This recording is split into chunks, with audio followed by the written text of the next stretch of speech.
রাখি দেন।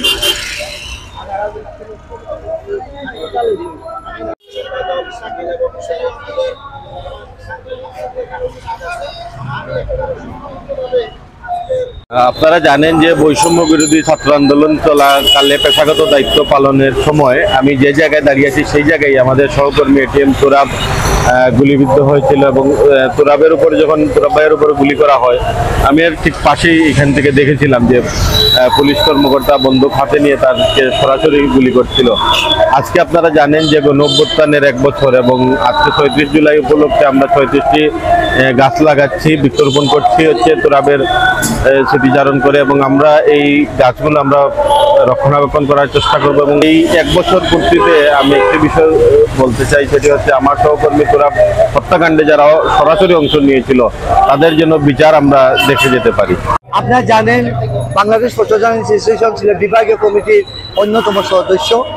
আমার সহযোদ্ধা, আমার ছোট ভাই, আমাদের সহকর্মী এবং সব সাংবাদিকের সহকর্মী শহীদ সাংবাদিক তুরাব এই স্থানে 19 জুলাই 24 ইংরেজি শহীদ হয়েছে এবং প্রশাসনকে কাছে দূর দাবি জানাচ্ছি অতিবিলম্বে দোষীদেরকে গ্রেফতার করে দ্রুত বিচার সম্পূর্ণ করতে হবে সকল শহীদের। আজকে যে উদ্যোগটা নেওয়া হয়েছে ৩৬ জুলাই উপলক্ষে ৩৬টা বৃক্ষরোপণের, এটা অসাধারণ একটা উদ্যোগ এবং যে দিনটিকে বেছে নিয়েছেন তারা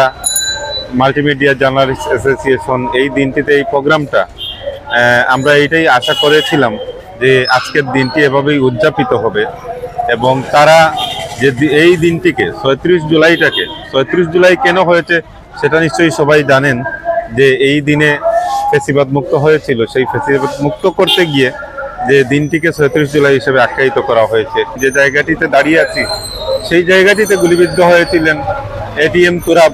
যিনি দৈনিক জালালাবাদ এবং নয়াদিগন্তে কাজ করতেন এবং পেশাদারিত্ব হিসেবে দায়িত্ব পালন করতে গিয়ে তিনি মাঠে গুলিবিদ্ধ হয়েছিলেন, পরবর্তীতে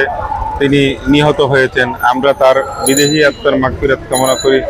এবং আমরা আশা করব তার যে মামলাটা আছে সেটা যেন খুব দ্রুতই বিচারের দিকে যায় এবং আসামি বা অভিযুক্ত যারা আছে তারা যেন চূড়ান্ত শাস্তি পায়।